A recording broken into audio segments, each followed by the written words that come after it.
മലയാളികൾ ഒത്തുകൂടുമ്പം ഏറ്റവും കൂടുതൽ ചർച്ച ചെയ്യുന്നതാണ് എമ്പുരാൻ.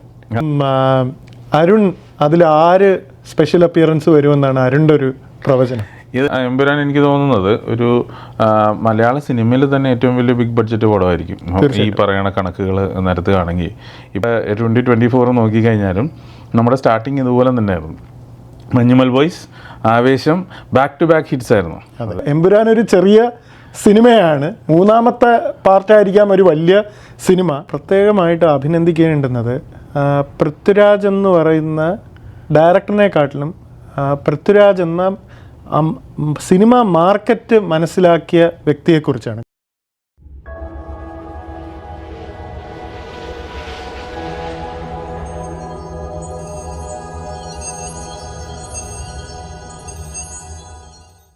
അപ്പോൾ അരുണെ, കേരളത്തിലാണെങ്കിലും ഗൾഫ് രാജ്യങ്ങളിലാണെങ്കിലും നമ്മുടെ കാനഡയിലാണെങ്കിൽ പോലും ഇപ്പം മലയാളികൾ ഒത്തുകൂടുമ്പം ഏറ്റവും കൂടുതൽ ചർച്ച ചെയ്യുന്നതാണ് എമ്പുരാൻ.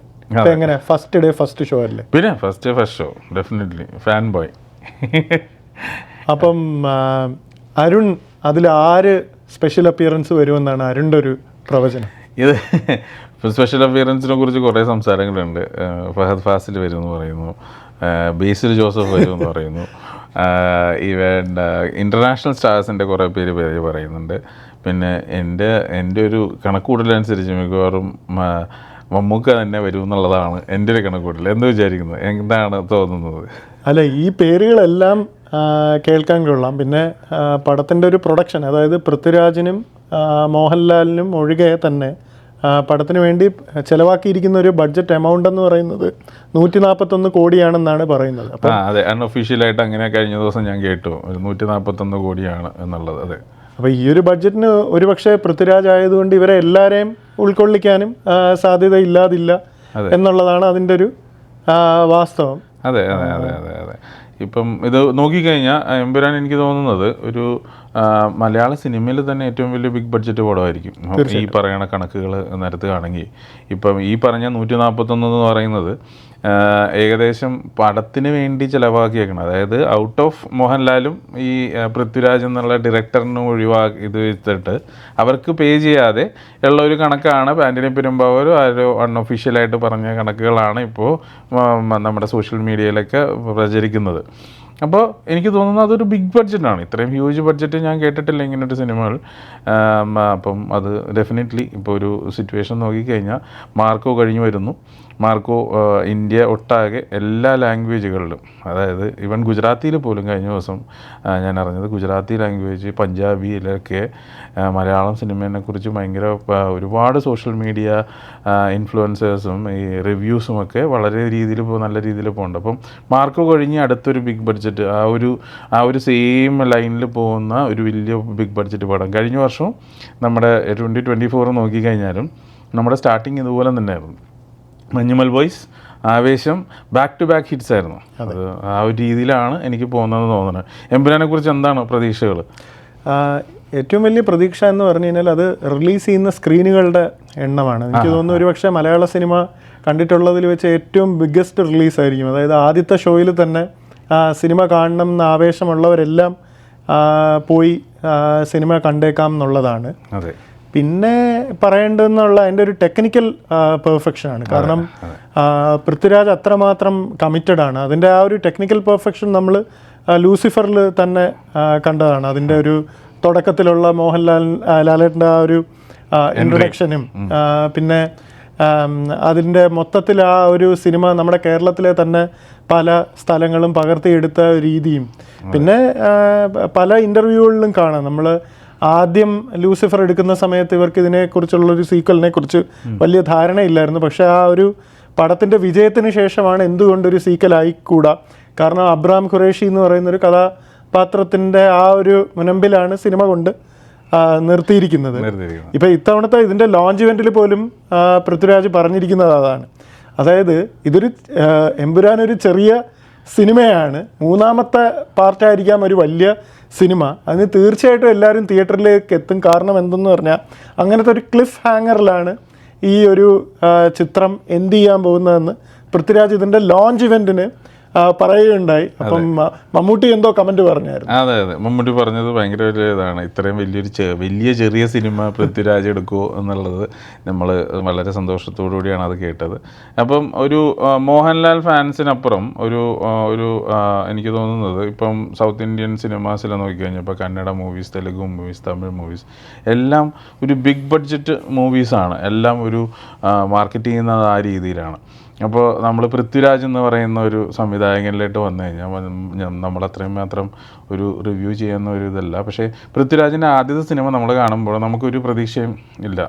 ഓക്കെ, പോസ്റ്റേഴ്സ് കാണുന്നു, സോഷ്യൽ മീഡിയ പേജസ് കാണുമ്പോൾ ഉണ്ടായിരുന്ന ഒരു എഫക്റ്റ് എന്ന് പറഞ്ഞു കഴിഞ്ഞാൽ ഓക്കെ, മോഹൻലാൽ ഫാൻസിനെ ഏറ്റവും ഇതിൽ കൊണ്ടുപോകാൻ പറ്റുന്ന രീതിയിൽ മുണ്ടെടുക്കുന്നു, പുള്ളിയുടെ താടിയുണ്ട്, മീശയുണ്ട്, ഒക്കെ ഉണ്ട്. അപ്പോൾ പുള്ളി ഒരു ഫാൻസിന് ഏത് രീതിയിലും സാറ്റിസ്ഫൈ ചെയ്യുന്ന രീതിയിലുള്ള ഒരു ഫിലിമാണെന്ന്. പക്ഷെ അത് കണ്ടിറങ്ങി കഴിഞ്ഞപ്പം ലൂസിഫർ എന്ന് പറയുന്ന ഇതിനകത്തൊരു ഫസ്റ്റ് ഒരു ഡയറക്ടോറിയൽ ഡെബ്യൂ ആയിരുന്നു പുള്ളിനെ സംബന്ധിച്ചിടത്തോളം അല്ലേ. അതിന് ഒരു ഭയങ്കര വലിയൊരു പ്രൊഡക്റ്റാണ് നമുക്ക് തന്നത് അല്ലേ. അപ്പോൾ അത് കഴിഞ്ഞ് മുരളി ഗോപി എന്ന് പറയുന്ന അവർ രണ്ടുപേരും കൂടി ഒരു ഇത് ചെയ്തു. സുജിത്ത് ക്യാമറാമാൻ, അതും ഭയങ്കരമായിട്ടുള്ള വർക്കാണ്. നമ്മൾ ഒരുപാട് ഇതിനകത്ത് സ്റ്റാർസ് വന്നു പോകുന്നു. എല്ലാവർക്കും ഒരു ഭയങ്കരമായിട്ടുള്ള നല്ല റോള്. ഇപ്പോൾ ടോവിനോക്കാണെങ്കിൽ ടോവിനോൻ്റെ രീതിയിൽ നല്ലൊരു റോള്, മഞ്ജു വാര്യറിൻ്റെ രീതിയിൽ. അപ്പോൾ എല്ലാവർക്കും ഈക്വൽ ഇമ്പോർട്ടൻസ് കൊടുത്തുകൊണ്ട് ആ സ്ക്രിപ്റ്റ് ചെയ്തതും അത് ടൈറ്റായിട്ട് ഗ്രിപ്പ് ചെയ്ത് അതിനൊരു 2.5 hours നമ്മൾ ശരിക്കും എൻജോയ് ചെയ്യിപ്പിച്ചാണ്. അപ്പോൾ ഇപ്പോൾ വരുമ്പോൾ ഉള്ള ഒരു ഇതൊന്നും എന്താണ് ഇതിനകത്ത് നമുക്ക് എമ്പുരാൻ എന്ന് പറയുമ്പോഴേക്കും ടെക്നിക്കലി സൗണ്ട് ആയിരിക്കും ഡെഫിനറ്റ്ലി, പക്ഷെ അതിൻ്റെ അപ്പുറത്തേക്ക് എന്തായിരിക്കും നമുക്ക് ഇതിനകത്ത് പ്രതീക്ഷിക്കേണ്ടത് ഒരു രീതിയിൽ, എന്താ തോന്നുന്നത്? ഇതിൽ നമ്മൾ പ്രത്യേകമായിട്ട് അഭിനന്ദിക്കേണ്ടുന്നത് പൃഥ്വിരാജ് എന്ന് പറയുന്ന ഡയറക്ടറിനെക്കാട്ടിലും പൃഥ്വിരാജ് എന്ന സിനിമ മാർക്കറ്റ് മനസ്സിലാക്കിയ വ്യക്തിയെക്കുറിച്ചാണ്. കാരണം മലയാള സിനിമയിൽ 2020 എന്ന് പറയുന്ന സിനിമ ഉണ്ടാക്കിയ ഓളത്തിന് ശേഷം ഒരു ഓളം ഉണ്ടാക്കിയൊരു ചിത്രമാണ് ലൂസിഫർ. അതിന് ഒരുപാട് സവിശേഷതകളുണ്ട്. ഒന്ന് പറഞ്ഞു കഴിഞ്ഞാൽ പൃഥ്വിരാജ് ഒരു സൂപ്പർ സ്റ്റാർഡത്തിലേക്ക് വരുന്നൊരു സാഹചര്യത്തിലാണ് ഒരു സൂപ്പർ സ്റ്റാർ മറ്റൊരു മെഗാസ്റ്റാറിനെ വെച്ച് സിനിമ സംവിധാനം ചെയ്യുന്നത്. അപ്പോൾ ആ പൃഥ്വിരാജ് മോഹൻലാൽ എന്ന് പറയുന്നൊരു കോംബോ അവിടെ വർക്കൗട്ടായിട്ടുണ്ട്. രണ്ടാമത്തെ കാര്യം, അന്ന് എല്ലാവരും കാത്തിരുന്ന അല്ലെങ്കിൽ കാണാൻ ആഗ്രഹിക്കുന്ന സിനിമകളുടെ തിരക്കഥാകൃത്താണ് മുരളി ഗോപി. അദ്ദേഹത്തിൻ്റെ ലെഫ്റ്റ് ഈ അടുത്ത കാലത്ത് പോലെയുള്ള സിനിമകളുടെ വിജയങ്ങൾക്ക് ശേഷമാണ് ലൂസിഫർ എന്ന് പറയുന്നൊരു സബ്ജക്റ്റിലേക്ക് എത്തുന്നത്. പിന്നെ ടൊവിനോ മായാനദിയൊക്കെ കഴിഞ്ഞ് നടന്നു കയറുന്നൊരു സാഹചര്യമായിരുന്നു. പിന്നെ മഞ്ജു വാര്യർ, ബോളിവുഡിൽ നിന്ന് വിവേക് ഓബ്രോയുടെ ഡബ്ബിങ് വളരെ നല്ല രീതിയിലാണ് വിനീത് ആ ചിത്രത്തിൽ ചെയ്തിരിക്കുന്നത്. അവരുടെ ആ ശബ്ദവും ആ അഭിനയവും നല്ല രീതിയിൽ ആ ഒരു കോംബോ വർക്കൗട്ട് ചെയ്തു, ഭയങ്കരമായിട്ട് വർക്ക് ചെയ്തു. ശരിക്കും വിനീത് അത് ശരിക്കും പറഞ്ഞു കഴിഞ്ഞാൽ അത് കറക്റ്റായിട്ട് എന്തോ വിവേക് ഒബ്രോയ് തന്നെ മലയാളം ചെയ്തതാണോ എന്നുള്ളത് വരെ നമുക്കൊരു സംശയം വന്നൊരു ഇതുണ്ടായിരുന്നു. പക്ഷേ അത് അത്രയും നല്ല രീതിയിൽ ഇത് ചെയ്തു. പക്ഷെ ഒരുപാട് 2-3 അപ്പിയറൻസസ് ആയിട്ട്, ഗസ്റ്റ് അപ്പിയറൻസ് ആയിട്ട് ശക്തി കപൂർ വന്നു അതിനകത്ത്. പിന്നെ ഇതിൻ്റെ ഒരു പുള്ളി മെയിൻ ക്യാരക്ടർ, അതായത് മഞ്ജു വാര്യറിൻ്റെ ഫാദറായിട്ട് അഭിനയിച്ചതും പുള്ളി ഒരു മറാത്തി തിയേറ്റർ ആർട്ടിസ്റ്റും ഒരു ഹിന്ദി ബോളിവുഡ് നടനും കൂടിയായിരുന്നു, പുള്ളി ഉണ്ടായിരുന്നു. ഇപ്പം ഇതിൽ കൂടുതൽ നമുക്ക് പ്രതീക്ഷിക്കാമെന്ന് തോന്നുന്നു. ഇപ്പം തന്നെ ഓൾറെഡി അവർ 36 ക്യാരക്ടേഴ്സ് റിവീൽ ചെയ്യുന്ന ഒരു പ്രോഗ്രാം ഓൾറെഡി സ്റ്റാർട്ട് ചെയ്ത് കഴിഞ്ഞു. അപ്പോൾ അത് നടന്നുകൊണ്ടിരിക്കുകയാണ്. പല ക്യാരക്ടേഴ്സ് എന്താ പറയുക, നമ്മുടെ ഇപ്പോഴുള്ള ഇതിനകത്തുള്ളത് ആൾക്കാർ തന്നെ ഇതിനുണ്ടെന്ന് പ്രതീക്ഷിക്കുന്നു. പക്ഷേ കൂടുതൽ ഡേറ്റിനോട് അടുക്കും തോറും എനിക്ക് തോന്നുന്നത് കൂടുതൽ ആൾക്കാർ, കൂടുതൽ ഇതായിട്ടുള്ള പ്രോമിനൻ്റ് ആയിട്ടുള്ള ആൾക്കാരെ നമുക്ക് കാണാൻ പറ്റും. അതായത് ഇപ്പോൾ നമ്മൾ റിവീൽ ചെയ്യാത്ത പല ക്യാരക്ടേഴ്സും കാണാൻ പറ്റുമെന്ന് തോന്നണം അല്ലേ? അതെ. പിന്നെ ഇതിനകത്ത് വേറെ എന്ന് വെച്ച് കഴിഞ്ഞാൽ ഇപ്പം പൃഥ്വിരാജിൻ ഡയറക്ടർ ഇതെന്ന് പറയുമ്പോൾ എൻ്റെ ഒരു റീഡിങ് എന്താണെന്ന് വെച്ച് കഴിഞ്ഞാൽ Prithviraj as A director, as A ഒരു വലിയൊരു ബിസിനസ് മാനും കൂടിയാണ്. അതാണ് ഞാൻ നേരത്തെ മാർക്കറ്റ് മനസ്സിലാക്കിയ മനുഷ്യൻ. അതെ, പുള്ളിയുടെ ഒരു എനിക്ക് തോന്നുന്നു പുള്ളിയുടെ ഒരു പ്രൊഡക്ഷൻ സ്റ്റാർട്ട് ചെയ്തത് ഇന്ത്യൻ റുപ്പി ആണെന്ന് എൻ്റെ ഓർമ്മ. ആദ്യമായിട്ട് അത് ഉറുമിയിൽ നിന്നാണ്. അതെ, ഉറുമി ഓഗസ്റ്റ് സിനിമാസിൽ നിന്ന് വന്നു. പിന്നെ പൃഥ്വിരാജ് പ്രൊഡക്ഷനിൽ വന്നു. ഇപ്പോൾ പൃഥ്വിരാജ് പ്രൊഡക്ഷൻ ലെസ്റ്റിൻ സീഫിനുമായിട്ട് ചേർന്ന് കുറച്ച് ഫിലിം പ്രൊഡ്യൂസ് ചെയ്തു. പിന്നെ പൃഥ്വിരാജ് പ്രൊഡക്ഷൻ മാത്രമായിട്ട് പൃഥ്വിരാജ് ഫിലിംസ് എന്നുള്ളത് സുപ്രിയ എൻ്റെ ഇത് ചെയ്യുന്ന ഒരു പ്രൊഡക്ഷൻ കമ്പനി. പക്ഷേ ആസ് എ സച്ച് പുള്ളി ഒരു സിനിമയെ എന്താ പറയുക ജീവിക്കുന്നൊരു മനുഷ്യനാണ്. അതായത് ഇപ്പോൾ സിനിമയുടെ ഒരു ഇതിൽ നോക്കിക്കഴിഞ്ഞാൽ എല്ലാ രീതിയിലും പുള്ളിക്ക് ആ ഒരു ട്രെൻഡ് അറിയാം. ഇപ്പോൾ പുള്ളിയുടെ സംബന്ധിച്ചിടത്തോളം ഞാനിപ്പോൾ എൻ്റെ ഒരു റീഡിങ് അനുസരിച്ചിട്ട് ഞാൻ എപ്പോഴും പറയുന്നത് വെച്ചാൽ പൃഥ്വിരാജ് എന്ന് പറയുന്ന മനുഷ്യൻ ഇപ്പോൾ ഈ ഇടയ്ക്ക് പോയി സലാർ എന്ന് പറഞ്ഞിട്ട് ഓംബാലനായിട്ട് ചേർന്നൊരു സിനിമ ചെയ്തു. അപ്പോൾ ഓംബാല എന്ന് പറഞ്ഞാൽ ഇത്രയും വലിയൊരു പ്രൊഡക്ഷൻ ഹൗസാണ്. അവരുടെ ഒരു പ്രൊഡക്ഷൻ ഹൗസ് നമ്മുടെ മലയാളം ഇതിനകത്ത് ഫെമിലിയർ അല്ല. അങ്ങനത്തെ ഒരു പ്രൊഡക്ഷൻ ഹൗസ് അവിടെ എങ്ങനെ സിനിമ എടുക്കുന്നു എന്നുള്ളത് പഠിച്ചു പുള്ളി. ഓക്കെ, പിന്നെ ഹിന്ദിയിൽ പോയി ചോട്ടെ മിയ ബഡേ മിയ എന്ന് അക്ഷയ് കുമാർ ജാക്കി ഷറഫിൻ്റെ മോനുമായിട്ടുള്ള ഫിലിമിൽ വില്ലനായിട്ട് അഭിനയിച്ചു. അതും വലിയൊരു ഇതാണ്, പ്രൊഡക്ഷനായിരുന്നു. പുള്ളി അതൊക്കെ പഠിച്ചു. ഇതെല്ലാം എടുത്തുകൊണ്ട് പുള്ളി ഒരു ഹോംവർക്ക് ചെയ്ത പോലെ അവിടെ നിന്നെല്ലാം എടുത്തുകൊണ്ട് വന്ന് പുള്ളി ഇവിടെ ഇത് എമ്പുരാൻ്റെ ഒരു പ്രിപ്പറേഷന് വേണ്ടിയുള്ള ഹോംവർക്ക്സ് ആയിരുന്നു എന്നാണ് എനിക്ക് തോന്നിയിട്ടുള്ളത് ഇതിനകത്ത്. തീർച്ചയായിട്ടും.